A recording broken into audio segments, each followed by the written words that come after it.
This is Starcast, the official podcast of your Billingham Stars. Watch and listen for the very latest news and interviews from within the Big Red Machine.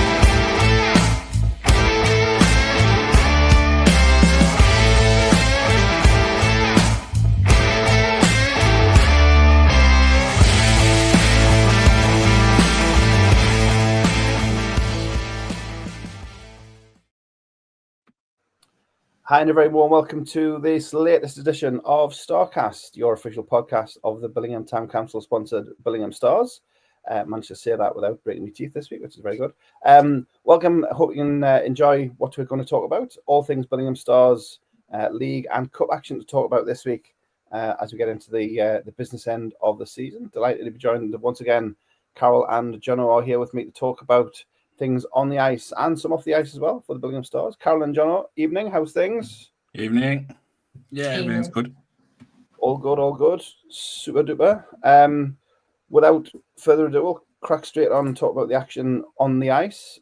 Just the one game this week for the Billingham Stars. First home game of 2025, and it was the Hull Jets coming in to the Forum. First of what now is turning to be a 3-game series, thanks to the cup games next weekend, which we'll talk about later. But Hull Jets coming to the Forum, we'd won a couple of times down in Hull, and that kind of continued. Short-benched Hull Jets, you could say, but Billingham doing a professional job. A 5-0 final, Mark Turnbull with a shutout, a hat-trick from Ian Brown because, of course, that's what happens. And a kind of professional job all around. Jono, you want to kick off this one? Thoughts on 5-0 versus the Jets?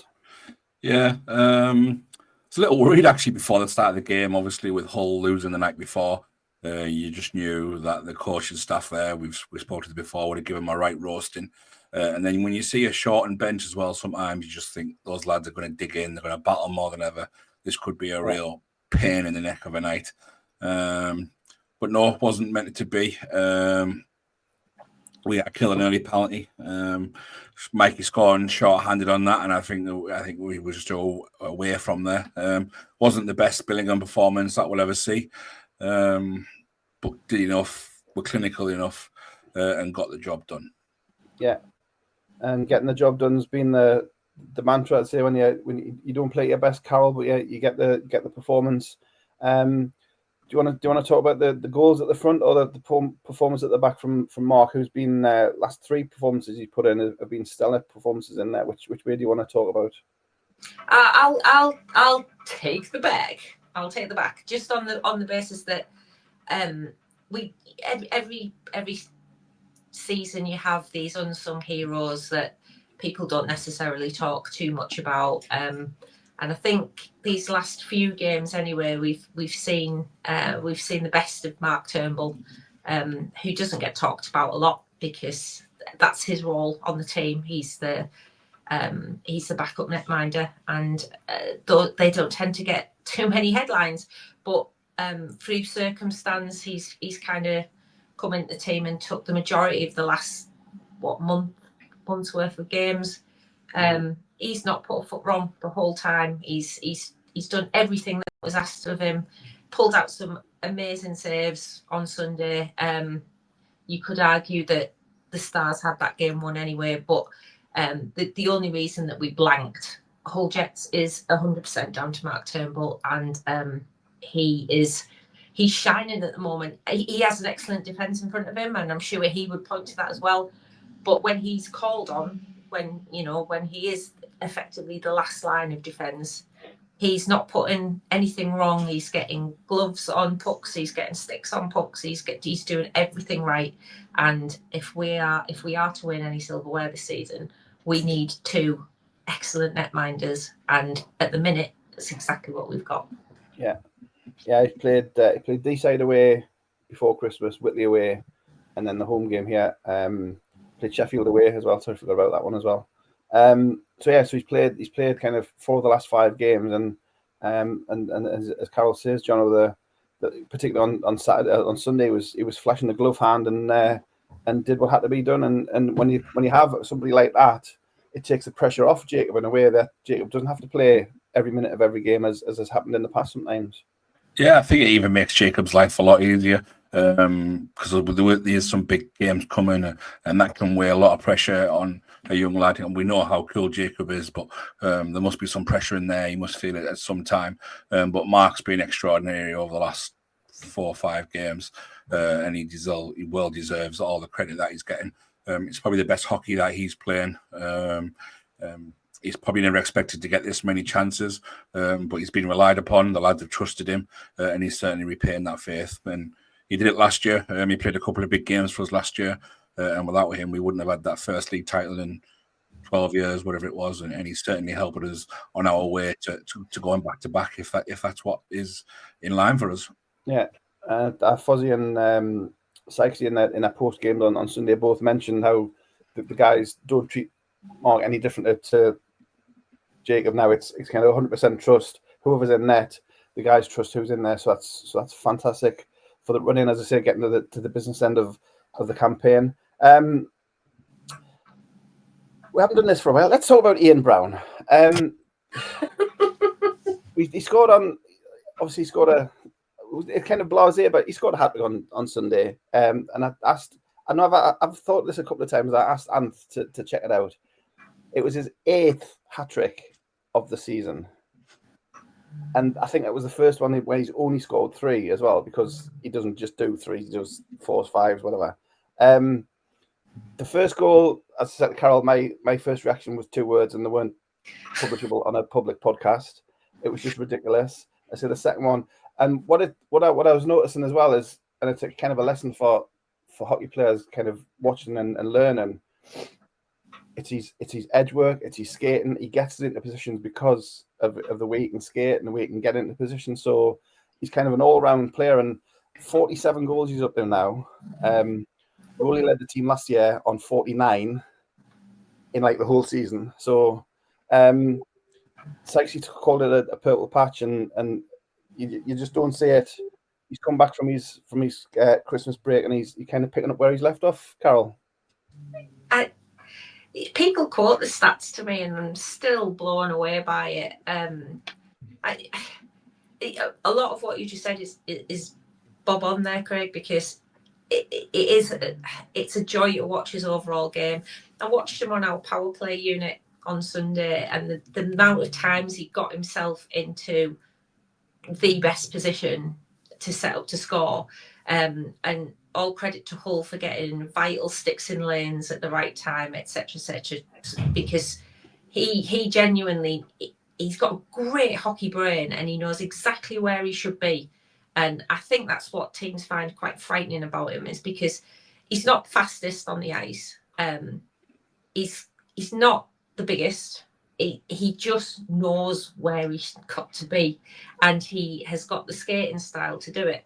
And for an opposing coach, that's really difficult to picture a player or a line against, because who do you look to stop that? I'm not sure that there is a tactic that you can employ that's legal, that necessarily stops a player like Ian Brown at this level. So he's excellent to watch, and if any of our juniors want to watch our players' game to develop themselves, I would highly recommend spending 60 minutes following Ian Brown around the rink, because he's got it all up here, and it's quite something to watch. Yeah, Jono, I mean, we've been fortunate in my time watching Billingham. We've had some fantastic goal scorers, and I can't remember somebody who's been this proficient for so long, for such a kind of expanded period. Yes, people have hot streaks, but to be now getting into the middle of January and he's still scoring redonkulous amounts of goals. I can't remember anybody to match it in the time I've been watching. Anything on your thoughts? Oh, it's crazy. It is absolutely crazy. I think he's 24 games he's played himself. The only one of those that he hasn't scored in. Like you say, you have patches and you have areas of, you'll go on a 3 or 4 game run where you might pick up 8, 9, 10 points or whatever. But to be doing it every night without fail, I think barring one game when he probably wasn't even that well, just before he headed home for Christmas. It's absolutely madness. And Carol mentioned it as well. He's not the fastest skater. It's just that he's so well balanced, and his hockey IQ he's 2 moves ahead of you before you've gone in to make a move on him. So he knows when you're coming, and he knows he's already beat you because he's 2 steps ahead of you. And that's the caliber player he is. And teams need to figure a way out of stopping him very quickly before it comes too late. Yeah, I mean, you watch him and you see him cut in off either foot. He can go off either edge, off either foot, and once you know he's cut in, you know what's going to happen because it's happened 47 times so far this season. I keep saying that, and it's ridiculous saying it. But you know when he cuts in, whichever way he goes, long may it continue. And he's getting, as we've said before as well. Yes, it's celebrating Ian's achievements, but it's still even Sunday was a 3-line performance. Everybody's chipping in, and that supporting cast is what's enabling somebody like Ian to have the success he's having. So the 3-line mantra, although we are celebrating the individuals, Carol, the 3-line mantra is still continuing. Absolutely, and I'm going to reuse a cliche about unsung heroes, and we would never have said this last season, but I'm going to give an almighty unsung hero to Rowley, who has been part of the supporting cast a lot more this year, but I think it's been to the benefit of the team. He has grafted away on that line with Mossy and it was Sam actually this weekend, always seeming to kind of be the supporting cast rather than the starring role, and I think it suits him. I think this season he's been a revelation, really, just quietly going about his business, and nobody's really noticing Rowley at the minute because Ian Brown's taking all the plaudits. But that's the beauty of having this supporting cast, as you call it, is that we have got players who on any other team would possibly be the guy that was stealing all the headlines, but not on this one. And it's a band of brothers that are fighting together to win silverware. It's quite joyous to watch, actually, when you're watching a true team rather than a collection of individuals. And I think there's no better example of that this season than Rowley, who you would have sort of highlighted as a key individual any time before this season, but this season has been just part of this collection of players who are all fighting for the shirt, and it's really quite brilliant to see. Yeah. I mean, if it said at the end of last season our 49-goal top line winger would play the majority of the following season between the second and third lines, you would say, "What? What's going on?" But so it's proved. And amongst that supporting cast, Jono, on Sunday, we recognised Chris Sykes' achievement. Obviously, last weekend in Sheffield, he got the point he needed to move second overall in all-time scoring for Billingham. Now he's just 543, I think, behind Spike. So he's now catching up. The road to 1,080 starts here. But no, some great work. It was a kind of a throwaway comment, I think, in our discussions recording this last week. Do you think Andre would come to a game and do a presentation? And great work from yourself and the supporters club behind the scenes, making it happen and getting Andre Marlowe back to the forum and making a presentation to Chris. Do you want to take us through how that came about? Yeah, like I said, I think it was when we got driving back from maybe Sheffield in our chat. So we sent out the message. He duly responded, and he was more than happy to come down. And just the crowd cheering his name when you announced that on Sunday, Craig, was absolutely fantastic, because he played in an era where goals were scored for fun. He was a defenseman himself. His points came in a handful of years. So these points, like I said, were all scored in an era where you think these records will never ever be touched. And here we are having Chris Sykes. He's came to the club 9 or 10 years ago, and he's moved himself into second place, actually overtaking a hero of his, as we later found out through the week.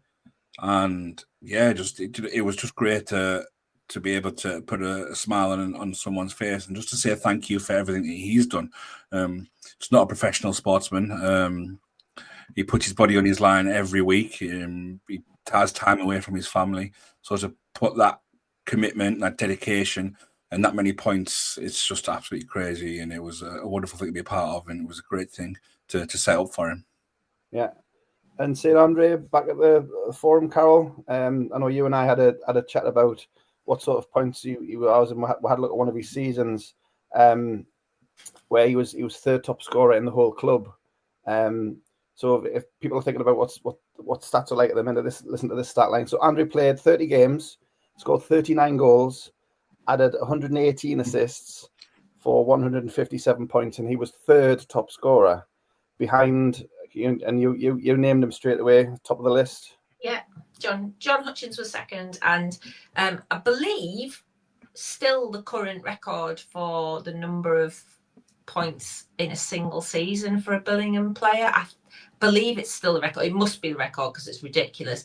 Pat Mangold at the top of the list with 252 points in 30 games.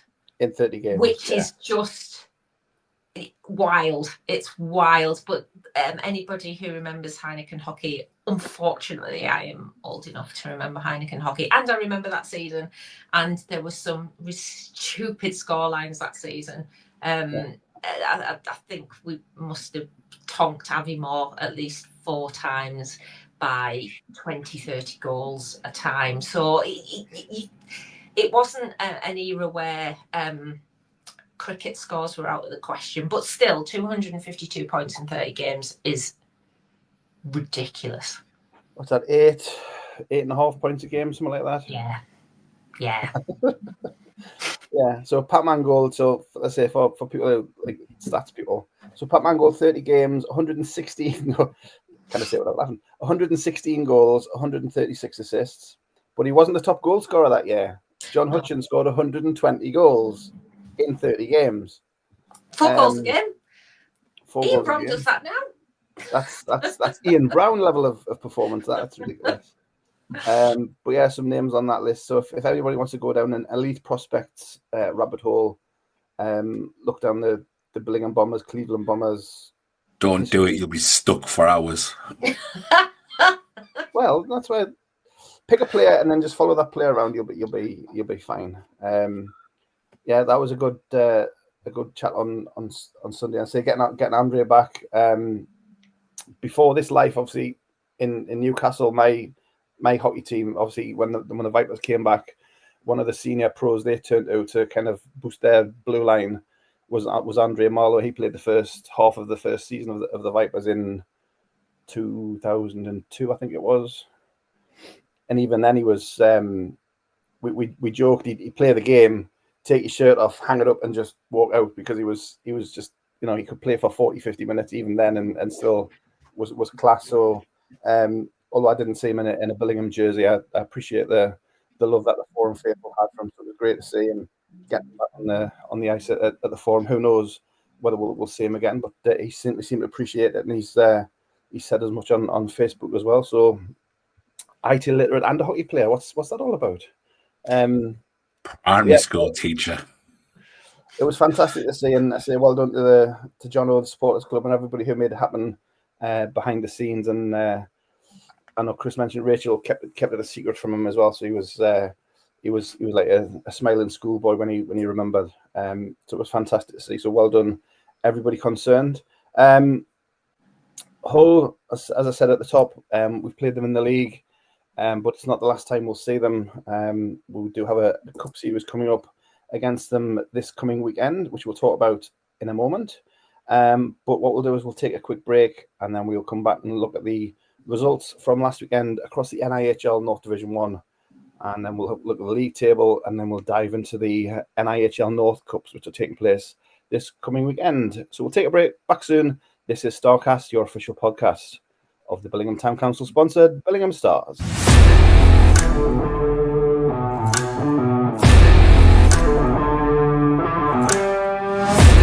Welcome back to Starcast and second segment of this week's edition. And we're going to look at the results from last weekend across the NIHL North Division 1.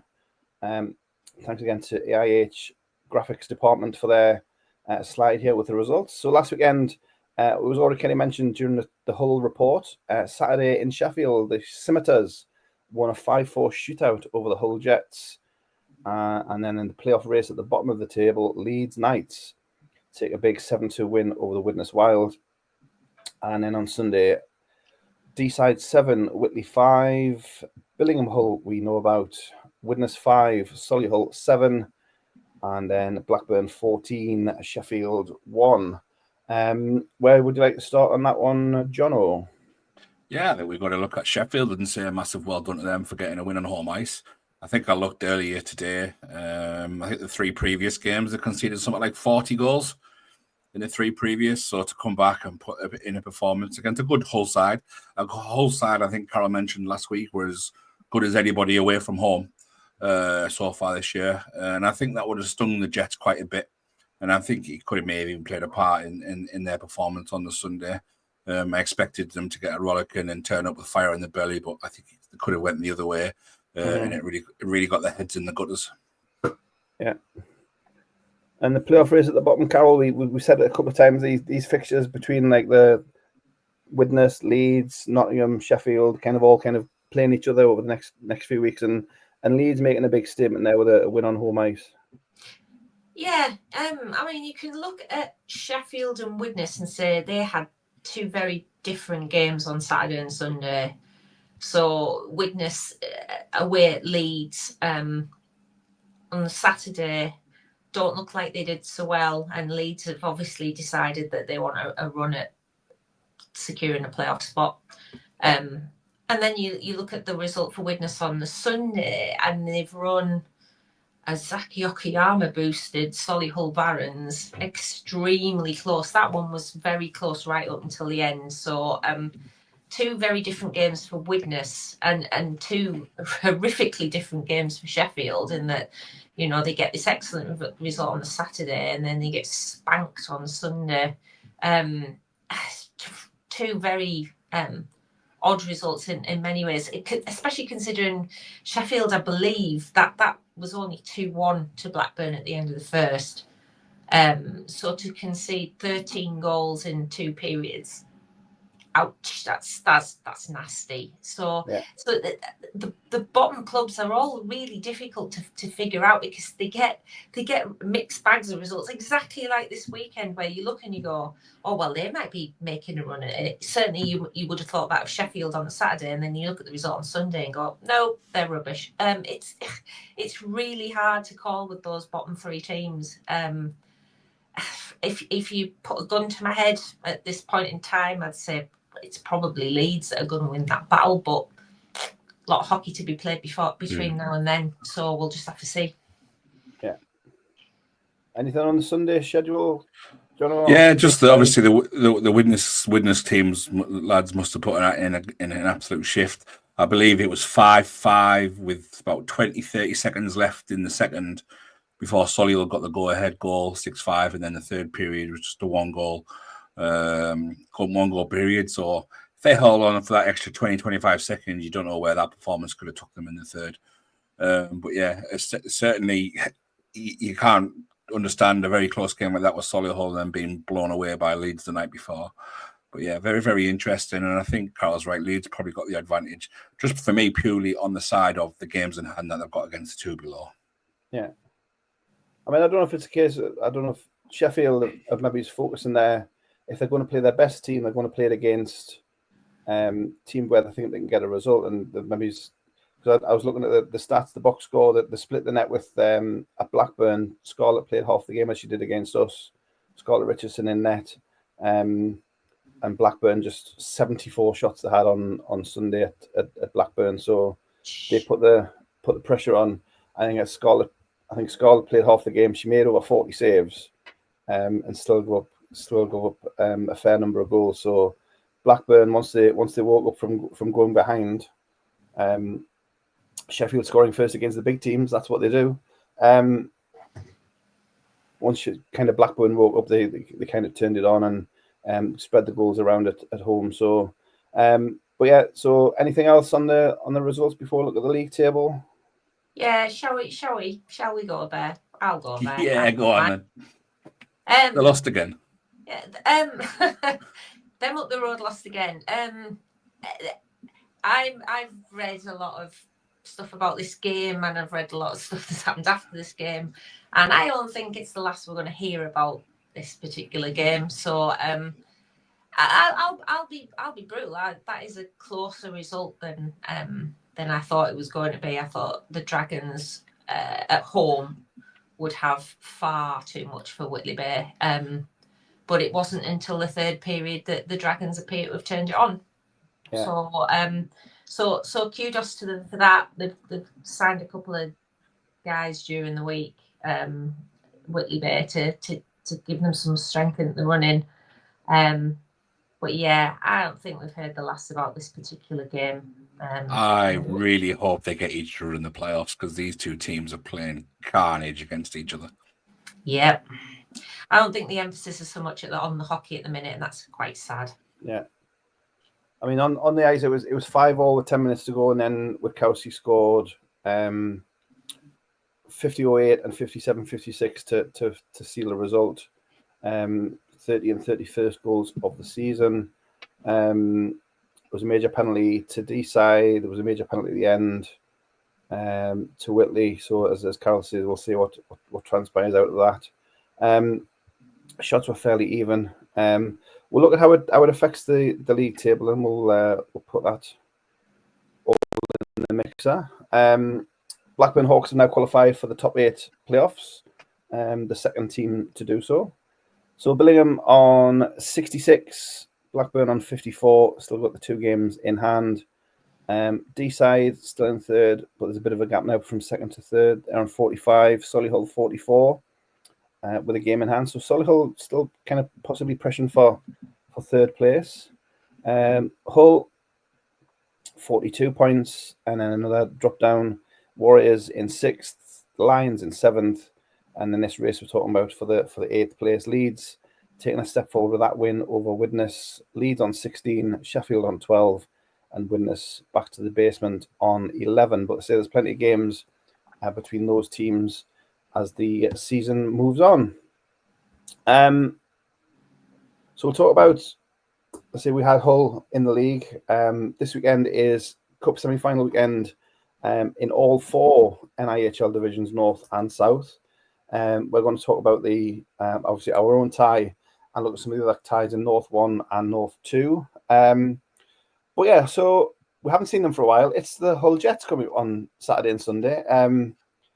We have the home date on Saturday due to availabilities and things. So we're taking the home leg on Saturday at the Forum. So hopefully, as I say, it's a non-traditional home day, but fingers crossed we can get a good crowd in to the Forum. Carolyn, I was going to say more of the same, but as we said, possibly the Stars still had room to improve, and Fozzie said as much in his interview. So take a couple of steps forward, perhaps Billingham, and make an effort on the first leg to take into Sunday's away leg. Yeah, and we say more of the same. I don't think it will be. I think it will be entirely different. Slate's clean this weekend. It's got nothing to do with the league. So from a Hull perspective, they can clear the slate and forget about the 4 league games. And from their point of view, it's 0-0. This let's go for it. They won't have a shorter bench, we believe, for this weekend. We believe they will have numerous players returning, maybe even a new face. Watch the space. So there's plenty for Hull to take as positives, in that they can completely forget about Sunday and just play the game that they think is going to get them through to the final. From a Billingham perspective, again, positives to take is that it wasn't the best performance we've seen from the guys on Sunday, and they'll probably have it in their heads they've got at least a couple more games to move up through if they need to. We just need to make sure that this Saturday we take ourselves far enough away from Hull, if possible, to make Sunday kind of a non-event. And I know that sounds a bit sad, because if you're a neutral, you don't want that. You want 2 really close games and it, a little bit of something to play for on Sunday. If you're a Billingham fan, absolutely not. I don't want to play for anything on Sunday. I want us to be away and gone. The way it's worked out with the availability and that sucks and everything else, we need to use our home ice advantage, and ideally that would be Sunday, but unfortunately it's not. It's Saturday, and we have to go for it. We have to make sure that there's significant daylight between ourselves and Hull on Saturday. Otherwise, anything can happen down there. I don't care what anybody says about Hull's crap home form this season. They can turn that around, and we've seen what they're like on their home ice. And they're not going to think this is over until it's over, and we need to make sure it's over on Saturday. Yeah, Johnny, you are nodding your head with that. You want the Stars to maybe move up a couple of those gears on Saturday and put a performance in to put the tie. If not beyond that, would certainly make Sunday a more comfortable experience. Yeah, a bit like the home tie last year. Let's just blow them away. Let them feel the full power of our firepower. Go through the gears, put the score on the board, and get this game done, like Carol said. I don't think Hull will come with quite an open game as they would attacking wise, because they'll want to take this back into Hull on the Sunday to give themselves just half a chance. And I think for them to do that, they'll have to be very, very defensively solid. And I just don't think they've got the roster for that. They've got too many good attacking players who probably aren't as disciplined defensively. So I think they will try and be defensive, and I think that'll be their undoing. But I do think they will have the full power of our forward lines coming at them this weekend, especially on Saturday. It's 5:30 as usual on Saturday. So I hope the fans can make it, and it's for those who have season tickets. It's not on the season ticket, so it is pay on the door. But we'll hopefully get a good turnout. I think Jono's alluded a few times this season on the pod. It's third successive time in the cup semi-finals. Hopefully, whatever beyond that, but third successive time in the semi-final. So it's a track record for Billingham in the cup, which is something they want to continue. You mentioned Hull. Obviously, they were short on bodies. I think they said that a couple of 2 ways taken away from them on Sunday morning, even kind of this week. So they'll maybe want to hang on to their 2 ways. They had neither of their imports on Sunday either, so I'm sure that situation will be different as well. So we'll see who they come up with. But as you both said, it's if we do our job to the best of our ability, then hopefully Sunday will be a quiet, stress-free. When have Billingham ever done quiet, stress-free second leg? Anyway, we'll see what we do on Saturday. But yeah, hope fans can join us at the Forum Ice Arena at 5:30 on Saturday. Anything else on Hull before we look at the other ties in the north? We're all kind of hulled out after the last couple of weeks. So the other half of our draw in the Morley Cup is obviously Blackburn and D-side. Blackburn won the opposite division, the cup group to ourselves, and Dragons finished second in our group. So it's Hawks with home advantage. They take the Sunday leg at Blackburn, so they start in D-side on Saturday. We said last week there was they played a kind of a preview game. D-side will hope it's not a preview game because Hawks ran away with it 10-2. So both sides as strong as they can be. This has got the makings of possibly being the tie of the round. Jono? Possibly. Carol, sorry, yeah. I was going to say possibly until that result a couple of weeks ago, and now I'm thinking, I don't know. I think you've got to have Blackburn as pretty solid favourites for this. D-side, I haven't played anywhere near as well as people have expected them to in recent weeks. I have no idea why. Well, I do. I think defensively they're pretty poor. Offensively, you can rattle off all the names you want, but defensively they're frail, and I think Blackburn found that out big time a couple of weeks ago. When the cup ties were first sorted for the semis, I was quite excited for this one, but now I'm thinking I don't know. I don't think it's going to be quite as good as I possibly hoped. Yeah. I'm desperate for D-side to prove me wrong here. Please prove me wrong and make me look like an idiot. But I don't know. I just can't see it anymore. I think Blackburn are pretty solid favourites. Yeah. I mean, we said it last week when we talked about the results, John. Blackburn have won. Then it was 13 out of 14. Now they've won 14 of the last 15 games, and they're scoring a load of goals. Not too dissimilar to Billingham, but Blackburn are arguably the form horse in the division, and you have to take them as favourites over D-side. But hopefully, it's a tighter game than last weekend. Absolutely, and it's their cup to defend as well, just like the league titles ours to defend, and we're doing everything we can to do it. They've got the cup to defend. They are the defending winners of the cup. I've blanked last year's cup. I cannot remember what happened in the cup final. So it is uphill struggle for D-side, but if Jake Witkowski's ever got one of those put a team on his back performances, it's going to be this weekend. But I can't see past Blackburn winning this. I think D-side are the only team to concede over 100 goals outside of the bottom three. So it just tells you how bad defensively they are. And what Barnes, Lutwich, McKinney, and the rest of the National League crew that they have signed up there, they score goals for fun. And I can only see the same again, I'm afraid. Yeah. And we'll obviously keep an eye on socials across the weekend. I've checked my memory banks. It was Josh Crawley 1-0, and that's all that happened in the cup final last year. Nothing else. That's all. I've forgotten, but it's a blur. Yeah, that's it. Josh Crawley 1-0, and that was it. Yeah, nothing else happened. But yeah, Hawks defending the cup at D-side on Saturday and home on Sunday. In North 2, similar sort of situation. They had the two groups qualifying. Our very own Billingham Buccaneers qualified very well. They faced Telford Tigers, home and away. They are at home. Bucks are at home on Sunday, in Telford on Saturday, which is a repeat of last year's playoff final for North 2, which memorably went the way of the Bucks. And the other tie in that one, Sutton Sting and Altrincham Aces. And Sutton and Telford in the league, as much as anything, Jono, have been the clear form horses in North 2 this year.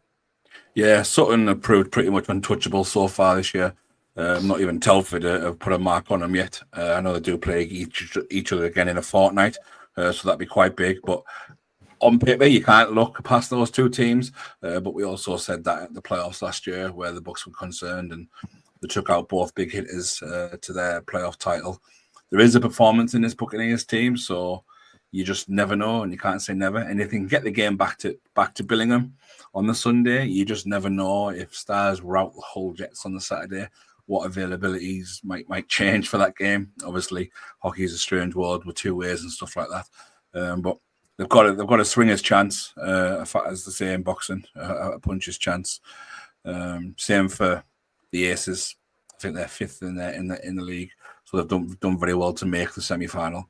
But realistically, looking at the unbeaten team and the team who's only lost one game, you can't look past Sutton and Telford really for another showdown like last year. Yeah. Anything from you, Carol, on the other ties in North 2? I think I can only really agree with John. Obviously, the romantic and Billingham in me says, I pray that the Bucks can pull something fairly spectacular off, but those playoff games were only one-off games. This is two legs. The odds are considerably more stacked than they were for playoffs. Yeah, you never know. But I think my head tells me that Telford will prevail and will almost certainly play Sutton in the final. Yeah. I say we'll keep an eye across social media. Same in the South divisions as well. South 1 and South 2, they've got their semi-finals this weekend. So a huge amount of interest on just a small amount of games. So plenty of interest on the social medias. We'll be following that, and no doubt we'll talk about it next week even in the pod. We'll leave the cup there, and it's time for any other business. So just before we round off, any other business, we'll start with league news and the tickets for the Steel City Showdown, which is the big end of season North v South bonanza at Ice Sheffield. Those tickets went on sale yesterday as we recorded. Went on Monday morning. Sales were very brisk on the first couple of days. So the league reports. So great job by the fans supporting the event. I know when it was announced, the fans were really supportive. The clubs are supportive. So good to see the ticket sales kind of echoing that. So if you have a look on the NIH socials, the link to the ticket site is there. It's just weekend tickets at the minute. Nothing on day tickets. They normally do those a lot nearer the time. So it's just the weekend passes. But 6 games. Every game is a championship game. It starts with the North. Are we first? I mean, I wrote the press release, so you'd think I'd remember what the order of games were. But, I think North 2's first. North 2, 10:45 on Saturday morning, and then it goes South 2, North 1, 4:45 I think on Saturday afternoon, and then South 2 finishing off on Saturday night, and then the 2 crossover finals, North v South, Division 2 at 1 o'clock, and Division 2 first, Division 1, yeah. It's on the website, yeah. But no, 6 games and all championship games, and tickets. There's an early bird price, which runs until the 14th of Feb, which saves you 10% on the ticket. So if you are going to go, it's well worth getting the tickets in advance, saving a bit of money. And they've been really keenly contested as well. The prices are really attractive. 6 games for the adult price is 60 quid, I think 10 quid a game, and 10 championship games for 6 teeth have gone, sorry. 6 championship games for a tenner a game. That's what I meant to say. Cheaper than that early bird price. And cheaper than that, the early bird price, indeed. I think with your booking fees, it works out about 56 quid. Yeah, I think it's the early bird's 54 plus fees, isn't it? So it's about 56 quid, I think it is. Yeah. So get on the AIH socials. Have the link to the ticket site. You can buy those, and then you can worry about it in April 12th and 13th at the Bow Arena, Ice Sheffield. Carol mentioned it as well in the talk about the weekend. Whitley have announced a couple of signings. Will Daly's come up from Widnes, a former junior around these parts. He played at Whitley's, played at Billingham, played a lot of time at Solway. But we've seen him a couple of times play with the Widnes Wild this year. But he wanted to move closer to home. He's at college, so he's going to play for Whitley Bay the rest of this season. So they're delighted to have him back. And Ross Douglas has returned as well today. That was their announcement. So 2 additions to the Warriors roster for the run-in. Nothing. They're just kind of not marquee signings that possibly the fans were looking for, but just depth at both ends of the ice and kind of help them on the run-in. Depth is only there if you use it. You could say that. I couldn't possibly comment, but yes, point well made. I mean, the comments are both on both press releases suggested there were valued additions. So we'll see the proof of the pudding. It'll be in the time and ice report, as they say. But that's it from my notes. Any other business? Jono Supporters Club. Yes, we have a bonus ball running for a couple of tickets for this week's home game, Saturday home game. Obviously, with it not being a season ticket game, so look out on the social medias and that. Get yourselves entered in that. The boxes were ticked on some new merch, so keep an eye out for that arriving in the next week or 2. It's pretty cool stuff, if you ask me. We've got new pin badges as well. They went like house on fire on Sunday as well. So not many of those have left until the new stock arrives. But yeah, everything's great. Come and say hello, look at the merch, see if there's anything that's interesting you. Even if you've got ideas for us to do for merch, come along to the table, say hello, maybe join up and drop those ideas our way as well. And stick with the pod. Are you caught up yet? Yes, I've done like just a little one tonight before I jumped on here. Just basically catching up from basically Nottingham before Christmas. So I've just done a little catch-up episode, about 40 minutes long. That should be out in the next 24, 48 hours maybe. Sounds 4 weeks good. off. Yeah, no, plenty to talk about. We'll listen for that when it drops. Carol, anything from your side? A or B? Yeah, a couple of things, because I just remembered something that we should have mentioned when we talked about the playoff showdown at the end of the season. It's been a fantastic response from the Billingham fans. I know that because somebody who's in the room next to me was telling me that a third of the tickets have gone already for Sheffield, and I know from socials and seeing various chats that Billingham fans have already taken quite a few of those tickets. If anybody's still umming and ahhing about whether they're going and decide that absolutely should go, and yes, you should go, Billingham fans are booking in block 7, I believe, because this is it's slightly different this year in that teams haven't been allocated areas, because if you think about it, how could you when there's all of North 1, all of North 2, all of South 1 and all of South 2? How are you going to allocate teams blocks? You're not. So so this year they're not allocating blocks. So just on our own, off our own bat, we've decided we're just going to all book block 7. So if you are still to go online and get your playoff ticket and you want to sit with all the other Billingham fans, block 7. That's point number 1. Point number 2 is an apology. Totally forgot to remind the person who is in charge of the playlists to sort out a player playlist, and we didn't do one on Sunday. So sorry, and we'll try and get one sorted for this week.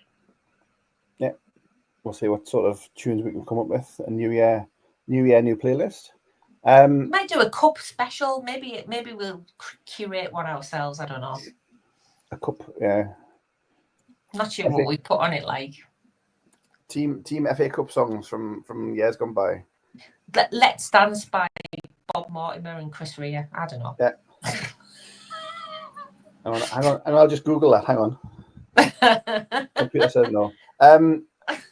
Appreciate that. So thanks. We'll draw a veil on things there for this edition of Starcast. Thanks to everybody who continues to watch and listen and download.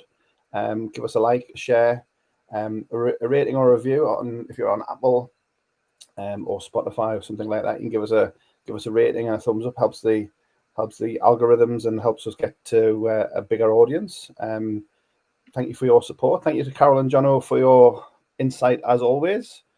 We'll see you at training this week, all being well, and we'll see you at the game on Saturday. Remember, Saturday home game in the Cup semi-final against the Hull Jets, 5:30 Forum Ice Arena. It is not a season ticket game, so pay on the door for everybody, unless you win the Supporters Club bonus ball. You can have a free pair of tickets for that one. Carol's that way. Yeah, I pointed it right this time. Yay, Carol, Jono. So thank you to Carol and Jono. We'll see you on Saturday at the rink. Saturday 5:30. If you're travelling to Hull as well, we'll see you down there. Brackets, Chip Spice, brackets. But this is Starcast. Thanks to everybody for tuning in. We'll see you soon here from the Billingham Stars. Thank you for being part of this episode of Starcast, the official podcast of your Billingham Stars. Remember to like and share this episode, send a review when you can, and follow us on social media for the very latest news and to find out when the next Starcast will drop.